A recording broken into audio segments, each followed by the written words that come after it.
As the annual cost of global cybercrime rises by the billions, Steve Weisman and Identity Theft Alert delve into the mind of the identity thieves and provide the 200 million people at risk with the knowledge they need to protect themselves.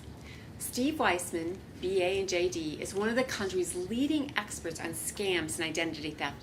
He's been featured on CBS, ABC, Fox, NPR, PBS, CNN, CNBC, and The Dr. Phil Show. And he's been quoted in numerous publications, including the Boston Globe, Barron's, the New York Times, Money Magazine, the Washington Post, and the Wall Street Journal.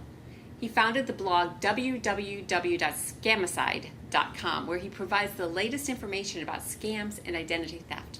Mr. Weisman's a weekly commentator on scams and identity theft on WGGB TV in Springfield, Massachusetts, and the nationally syndicated radio and television show Big Biz Show. He's a frequent contributor to the New England Cable News, and he hosts the Boston area radio show A Touch of Gray, syndicated to more than 50 stations nationwide. Aside from his scam and identity theft work, Weisman's a lawyer and a member of the Massachusetts Bar and the Federal Bar. He's been a faculty member at Bentley University since 1998, and he currently serves as a senior lecturer of law, taxation, and financial planning. Weisman's authored 8 books, including The Truth About Avoiding Scams and 50 Ways to Protect Your Identity and Your Credit. Today, we're here to talk about Steve's new book, Identity Theft Alert. Steve, thank you so much for coming to Millionaire Corner. We're excited to have you here. So let's start with a really basic question. Who are identity thieves and what do they do? They're everybody. And one of the things that's kind of interesting is it can be the computer nerd down the street.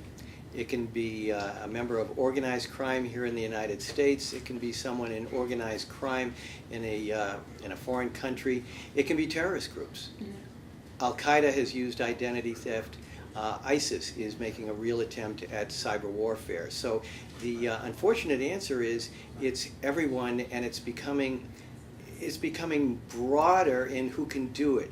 Before I taught at Bentley University, I taught in the state prisons in Massachusetts, and I met some old-time con men. And they decried the fact that when they did their crimes, it took talent to be a counterfeiter. It took talent to be a scammer.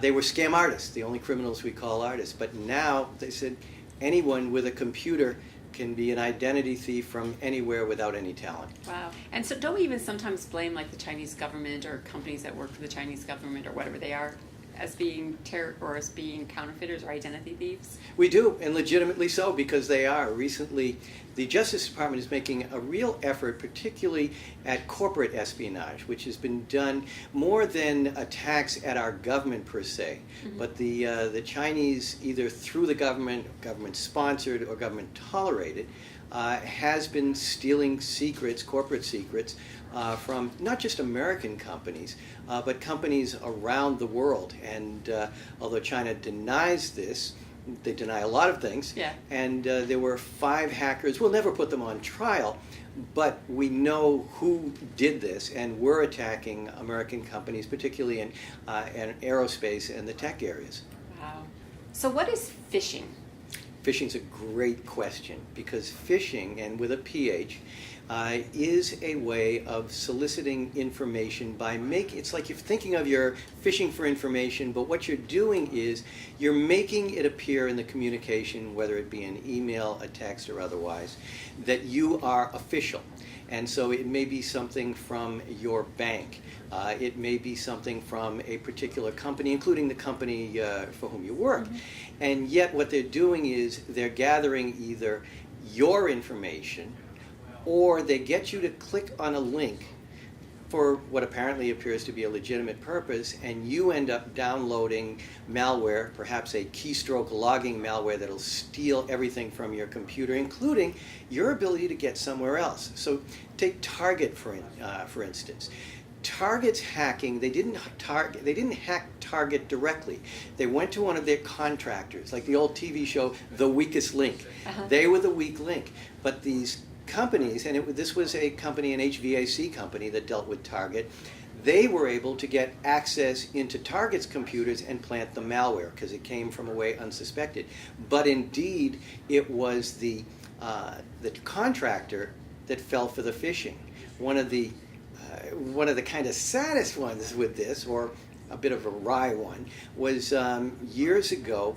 There was a police officer, and in Florida, a little bit bored, and he got a phishing through internet porn. So he clicked on that, downloaded into his machine the malware that got the authorization that police have for these incredibly large official data banks, and hundreds of thousands of Americans were the victims of identity theft because a cop on duty was searching for porn. Oh, jeez. So how do you avoid becoming a victim of phishing? This is one of the interesting things, and even paranoids have enemies. I got an email from a friend of mine, and it was, "You've got to look at this link," or "You've got to look at this video," and there was the link in the email or a text message. And my motto is, trust me. You can't trust anyone. And so even if it appears to come from a trusted source or a friend, it could be that their email, their phone was hacked and someone is sending you this malware. On the other hand, even if it comes from your friend, they may be passing on something. So what I tell people is it's a very easy test. You never, ever click on a link from anywhere until you have absolutely verified that it is legitimate. I was one of the many victims in the Target hacking. And Target had, there was an email we were sent providing a link for us to click on to get free credit monitoring. It was legitimate, but I have no way of knowing that because they can even also spoof the address so it looks like it's from Target. So instead, I went to the Target website, making sure I spelled it correctly, so I did go to the Target website, and there I was able to click on a link that I was comfortable knowing that it was going to give me the credit monitoring. So you don't click on links or download attachments until you're absolutely sure and confirm that they're legit. Steve, thank you so much for coming today. It was delightful to talk to you.